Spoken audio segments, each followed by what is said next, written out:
The late afternoon sun cast long shadows across the empty hallways of Riverside Elementary as Marcus Rivera pushed his cleaning cart past the principal's office.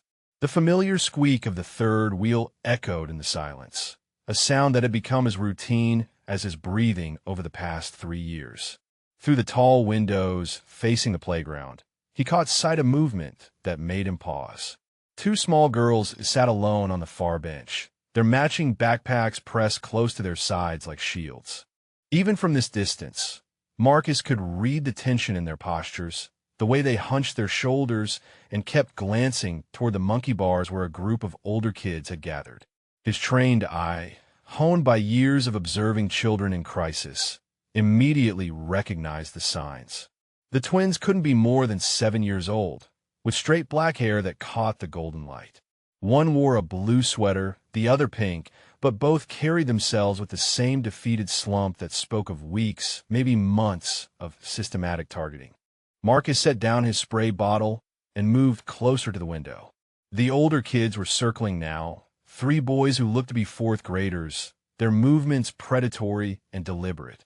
Marcus watched as they knocked the pink sweater girl's water bottle to the ground, the clear liquid splashing across the asphalt. Her sister immediately stood, placing herself between the bullies and her twin, but her small frame was no match for their intimidation. Marcus's jaw tightened as memories surfaced unbidden.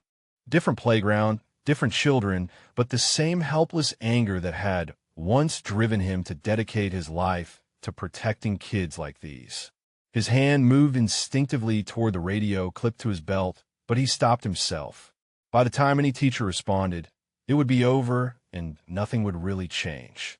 Where in the world are you watching from right now? And what time is it where you are as this story unfolds? The next morning arrived with the familiar chaos of children flooding through Riverside Elementary's front doors. Marcus had already been working for 2 hours, mopping the main hallway and restocking paper towels in the 3rd grade bathrooms. He moved through his routine with practiced efficiency, but his attention kept drifting to the stream of students passing by. When the Chin twins appeared, he noticed immediately how they walked. Emma, the one in the blue sweater from yesterday, kept her eyes fixed on the floor tiles. Her sister Sophie clutched a replacement water bottle so tightly her knuckles had turned white. They moved like soldiers entering enemy territory, hyper-aware and braced for attack. Marcus pretended to focus on wiping down the water fountain as they passed, but his peripheral vision caught everything. The way other children automatically gave them space, not out of respect, but from a social instinct to avoid association with targets. The way Emma's shoulders tensed when footsteps approached from behind. The way Sophie's breathing quickened as they neared the 4th grade hallway where their tormentors would be gathering. He had seen this pattern countless times in his previous life, when parents brought their children to his office seeking help for school anxiety and behavioral changes. The signs were textbook: hypervigilance, social withdrawal, physical symptoms of chronic stress. These girls were living in constant fight-or-flight mode, their young nervous systems flooded with cortisol every school day. As the twins disappeared around the corner toward their classroom, Marcus made a mental note of their route and timing. In his cleaning cart, beneath the industrial-strength floor cleaner and boxes of trash bags, sat a small notebook where he had begun documenting patterns. Not because he planned to intervene, he told himself, but because old habits died hard. The bell rang, signaling the start of first period, and Marcus resumed his work with a methodical precision that kept him invisible to the bustling world of teachers and administrators around him. The confrontation happened during lunch recess, just as Marcus had predicted it would. He was cleaning the windows of the main office when he spotted the 3 4th grade boys cornering Emma and Sophie near the basketball court. This time, they had brought reinforcements. Marcus set down his squeegee and moved toward the playground entrance, his steps measured but purposeful. Through years of crisis intervention, he had learned that rushing into volatile situations only escalated them. Instead, he approached at an angle that would allow him to observe the group dynamics before acting. The leader, a stocky boy with a buzz cut, was holding Sophie's lunch bag above his head while she jumped futilely to reach it. Emma stood frozen beside her sister, tears streaming down her face but making no sound. The other boys formed a loose circle, blocking any escape route and ensuring no teachers could see what was happening from the building. Marcus stepped into the circle with the casual confidence of someone who belonged there. He didn't rush or shout. Instead, he simply walked to the center and looked directly at the ringleader with calm, steady eyes. The boy's arm slowly lowered as Marcus's presence registered. There was something in the custodian's posture, something in the way he positioned himself between the bullies and their targets, that commanded immediate attention without saying a word. When Marcus finally spoke, his voice carried the quiet authority of someone accustomed to being obeyed. He wasn't angry or threatening. He was simply present, and his presence changed everything about the dynamic of the situation. "Good afternoon, gentlemen," Marcus said, his tone suggesting this was a perfectly normal conversation. "I believe you have something that belongs to these young ladies. Perhaps we could discuss returning it and finding a better way to spend your lunch break." The buzz-cut boy blinked, suddenly uncertain, the lunch bag still clutched in his now trembling hand. The boys scattered without another word, leaving Marcus standing with the twins in the sudden quiet of the playground. Sophie clutched her rescued lunch bag against her chest, while Emma wiped her tears with the back of her sleeve. Neither girl spoke, but their grateful eyes said everything. As Marcus watched them walk toward the swing set to eat their lunch in peace, memories flooded back unbidden. 4 years ago, he had been Dr. Marcus Rivera, child psychologist with a thriving practice in downtown Portland. His office walls had been covered with thank you cards from grateful parents and artwork from children he had helped overcome trauma and anxiety. Then came the Thompson case. 80-year-old Jake, withdrawn and angry after his parents' bitter divorce. Marcus had worked with him for months, using play therapy and cognitive behavioral techniques to help the boy process his emotions. Progress had been slow but steady until Jake's father accused Marcus of inappropriate conduct during a session. The allegation was false, fabricated by a vindictive parent seeking ammunition in a custody battle. But in the world of child psychology, even unfounded accusations were career-ending. The state board suspended his license pending investigation. Parents pulled their children from his care. His malpractice insurance was canceled. By the time Marcus was fully exonerated 18 months later, his practice was gone, his reputation destroyed, and his savings depleted from legal fees.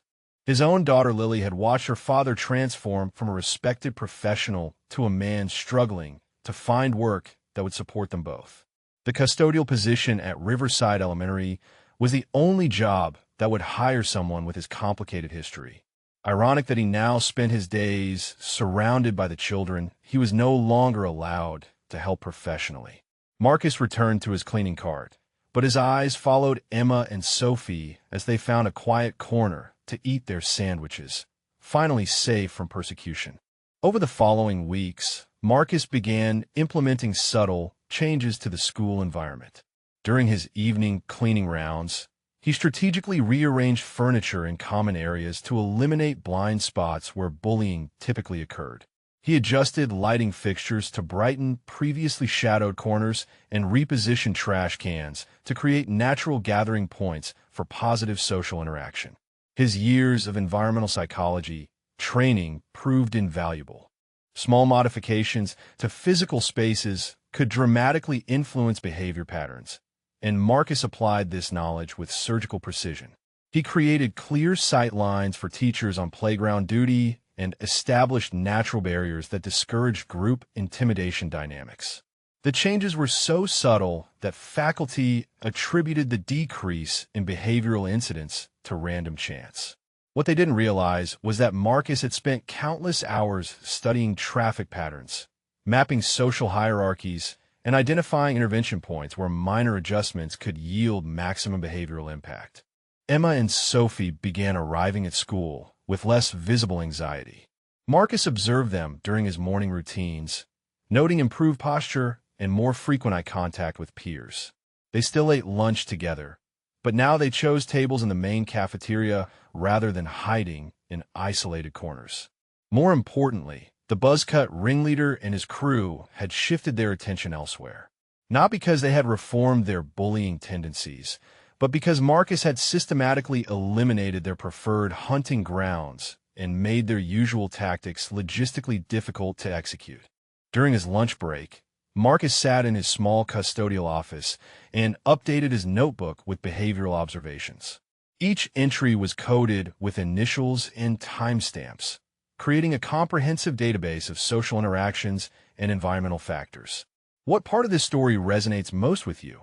And have you ever witnessed someone being underestimated because of their job title? The quiet revolution Marcus was orchestrating went completely unnoticed by the adults around him. The transformation in Emma and Sophie's academic performance caught their teachers' attention within 3 weeks. Mrs. Patterson had taught second grade for 15 years and had never seen such a dramatic turnaround in students who had been struggling with concentration and participation. What Mrs. Patterson didn't know was that Marcus had been conducting informal counseling sessions during his evening cleaning routine. When he emptied trash cans in their classroom, he would pause to examine their abandoned worksheets and assignments, identifying specific areas where anxiety was impacting their academic performance. The conversations began innocently enough. Marcus would arrive to clean their classroom just as the twins were packing up for dismissal, running late because they had stayed behind to avoid the crowded hallways. He started with simple observations about their artwork displayed on the bulletin board, gradually building rapport through genuine interest in their thoughts and feelings. Emma, the more verbal of the twins, eventually confided that she couldn't concentrate during math lessons because she was constantly watching the door, afraid the buzzcut boy might appear. Sophie admitted that she pretended to be sick during reading time because standing up to read aloud made her feel exposed and vulnerable. Marcus listened with the practiced empathy of his former profession, asking gentle questions that helped the girls identify their emotions and develop coping strategies.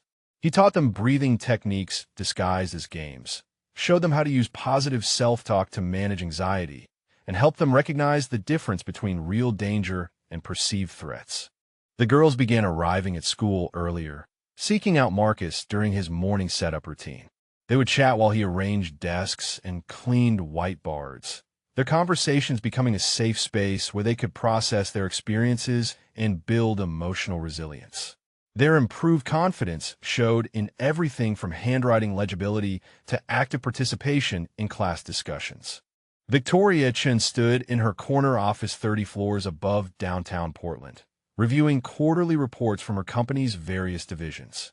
As CEO of Pacific Northwest Facility Solutions, she managed over 3,000 employees across Washington and Oregon, including the cleaning crews contracted to dozens of schools and office buildings. But tonight, her mind wasn't on profit margins or expansion strategies. It was on her daughters. For the first time in months, Emma and Sophie had bounded through the front door, chattering excitedly about their day. Emma had volunteered to read her story aloud in class, while Sophie had joined a group of girls working on an art project during recess. Their confidence was blossoming, and Victoria couldn't understand what had changed. Meanwhile, at Riverside Elementary, Principal Anderson was having a different conversation. He sat across from Mrs. Patterson in his office, reviewing incident reports and academic performance data that didn't quite add up. The Chen twins weren't the only students showing remarkable improvement, he noted grimly. Several children who had been struggling with behavioral issues were suddenly thriving. The common denominator seemed to be extended interactions with the custodial staff, specifically Marcus Rivera. Anderson pulled Marcus's employment file, scanning the basic information provided by the temp agency. High school diploma, clean background check, reliable work history. Nothing that would explain his apparent influence on student behavior. Mrs. Patterson shifted uncomfortably in her chair. She had noticed Marcus lingering in her classroom during after-hours cleaning, occasionally engaging the twins in conversation. While nothing seemed inappropriate, the frequency of these interactions was unusual for custodial staff. Share your thoughts. Victoria wondered silently as she gazed out at the city lights below. What do you think is happening at that school that's helping my daughters heal? She had no idea that the answer was much closer to her business than she could possibly imagine. The confrontation came on a Tuesday afternoon when Principal Anderson summoned Marcus to his office. The custodian sat across from the administrator's imposing desk, his hands folded calmly in his lap, while Anderson shuffled through papers with barely concealed irritation. "We've received reports that you've been engaging in extended conversations with students," Anderson began, his tone formal and accusatory. "Your contract specifies custodial duties only. Interaction with children beyond basic safety requirements is outside your job description." Marcus listened without responding, his expression neutral but alert. He had anticipated this moment and prepared for it carefully. Before he could answer, a knock interrupted them. Mrs. Patterson entered with Emma and Sophie Chun, who had apparently overheard the conversation through the thin office walls. Emma stepped forward with the confidence Marcus had helped her develop over the past month. Her voice was clear and steady as she addressed the principal directly. "Mr. Anderson," she said, "Mr. Rivera helped us when nobody else would. He taught us how to be brave and how to use our words when we're scared. He never did anything wrong. He just listened and cared about us." Sophie nodded emphatically beside her sister. "He showed us breathing exercises when we felt worried and helped us understand that being different isn't bad. Our mom says we're happier now than we've been in a long time." The principal looked uncomfortable as the 7-year-olds spoke with emotional intelligence that seemed far beyond their years. Their vocabulary and self-awareness suggested someone had been providing them with sophisticated guidance that went far beyond casual conversation. Marcus watched the exchange with quiet pride, recognizing the therapeutic techniques he had taught them being applied in real time. The girls were advocating for themselves, using the exact tools he had given them to overcome their fears. The crisis erupted 3 days later during morning recess. The buzzcut ringleader had returned from a week-long suspension with reinforcements, his older brother and 2 sixth graders from the middle school next door. They cornered Emma and Sophie near the equipment shed, far from the playground monitor's view. Marcus was emptying trash cans near the main building when he heard Sophie's cry of distress.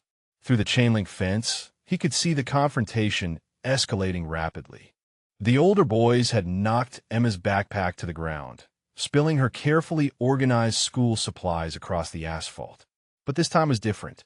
Instead of cowering, Emma stood tall and used her words exactly as Marcus had taught her. She looked directly at the ringleader and spoke with remarkable composure. "You're bullying us because you feel bad about yourself," she said clearly. "That's called projection, and it won't make your problems go away. We're not going to be your targets anymore." The unexpected psychological insight enraged the buzz-cut boy. He shoved Emma hard, sending her stumbling backward into her sister. Sophie hit the ground, scraping her knee on the concrete, and began to cry. That was the moment Marcus's careful invisibility ended forever. He vaulted the low fence with athletic grace that surprised everyone, including himself. The middle schoolers froze as he approached, sensing immediately that this was not the harmless custodian they had assumed him to be. Marcus positioned himself between the girls and their attackers, his body language shifting into the authoritative stance of someone accustomed to commanding respect. His voice, when he spoke, carried the unmistakable tone of professional authority that brooked no argument. The game was over. He could no longer hide behind his mop and cleaning supplies while children under his protection were being harmed. What happened next will be talked about at Riverside Elementary for years to come. Marcus Rivera, the quiet custodian who had cleaned their hallways for 3 years, transformed before their eyes into someone entirely different. He addressed each boy individually, using advanced psychological profiling techniques that identified their specific motivations and vulnerabilities. To the buzzcut ringleader, he spoke about displaced anger and the cycle of abuse. To the older brother, he discussed sibling responsibility and leadership versus bullying. To the sixth graders, he explained peer pressure dynamics and moral courage. His voice never rose, never threatened. Instead, he used therapeutic intervention strategies that cut through their bravado and addressed the root causes of their aggressive behavior. He spoke to them not as children to be punished, but as individuals whose pain was manifesting in harmful ways. The transformation was remarkable. Within minutes, The aggressive posturing melted away. The older brother helped Emma gather her scattered supplies while mumbling an apology. The sixth graders backed away, looking ashamed of their involvement. Even the buzzcut boy seemed smaller, his anger replaced by something that looked almost like relief. Marcus knelt beside Sophie, examining her scraped knee with the gentle competence of someone who had treated countless childhood injuries. He spoke to her in soothing tones while cleaning the wound with supplies from his custodial kit, explaining each step to help her feel in control of the situation. Teachers began gathering at the fence, drawn by reports of a disturbance. They found not the violent confrontation they had expected, but a circle of children listening intently to a man who clearly possessed extraordinary skills in conflict resolution and child psychology. If this story is touching your heart, let us know where you're listening from around the world, because what happened next would change everything for everyone involved. Victoria Chan arrived at Riverside Elementary 20 minutes later, summoned by a frantic call from the school's secretary about an incident involving her daughters. She expected to find chaos, injuries, perhaps police. Instead, she discovered something that stopped her in her tracks. In the playground, surrounded by teachers and administrators, a man in custodial uniform was conducting what appeared to be an impromptu group therapy session. Her daughters sat beside him, no longer crying, listening as he facilitated a restorative justice circle with their former tormentors. Victoria approached slowly, recognizing immediately that she was witnessing something extraordinary. The man's voice carried the unmistakable cadence of advanced clinical training as he guided the children through conflict resolution techniques that most adults couldn't master. She listened as he helped the buzzcut boy identify the source of his anger, tracing it back to his parents' recent divorce and his own feelings of powerlessness. She watched as he taught the older brother about protective versus destructive leadership, helping him understand how his actions affected younger children who looked up to him. This was not a custodian. This was a highly trained professional operating at the top of his field. Principal Anderson noticed Victoria's arrival and approached nervously. "That's Marcus Rivera, our custodial staff member," he explained. "We're not entirely sure what's happening here, but he seems to have resolved the situation using some very unusual methods." Victoria studied Marcus's face as he worked, noting the intelligence in his eyes, the practiced empathy in his expressions, the sophisticated vocabulary he used even when speaking to 7-year-olds. Everything about his demeanor screamed advanced education and clinical experience. The big moment is here, she thought. What would you do if you discovered that someone you had completely overlooked possessed extraordinary abilities that could transform children's lives? When Marcus finally looked up and met her gaze, Victoria Chin knew her world was about to change forever. 2 weeks later, Marcus Rivera sat in Victoria Chin's executive conference room 30 floors above the city, still somewhat bewildered by the turn his life had taken. The woman across from him was nothing like the CEO stereotype he had imagined. She was warm, direct, and genuinely committed to understanding how someone with his expertise had ended up cleaning her schools. When he explained his history, the false accusations, and professional exile, Victoria listened without judgment. She had already conducted her own investigation, confirming not only his innocence, but also his stellar reputation before the incident that destroyed his career. "Your company employs over 3,000 people, many with families," Victoria said, leaning forward with obvious excitement. "We contract with dozens of schools and offices where children spend their days. What if we created a position that utilized your actual skills instead of wasting them on custodial work?" The offer was beyond anything Marcus had dared hope for. Director of Family Services, developing programs to support employee children's mental health and educational needs. A salary that would allow his daughter Lily to pursue her dreams without financial stress. Most importantly, the chance to help children again without fear of false accusations or professional isolation. Emma and Sophie had insisted on attending the meeting, arriving with handmade thank you cards and shy smiles. They understood that Mr. Rivera would no longer be cleaning their school, but they also knew that other children would benefit from his kindness and wisdom. As Marcus signed the contract that would restore his professional dignity, he thought about all the hidden talents surrounding us every day. The brilliant minds behind service counters, the skilled hands washing dishes, the caring hearts that remain invisible until someone takes the time to truly see them. Subscribe for more stories of hidden heroes, because you never know who might surprise you with their extraordinary gifts. The person you overlook today might be exactly the one you need tomorrow.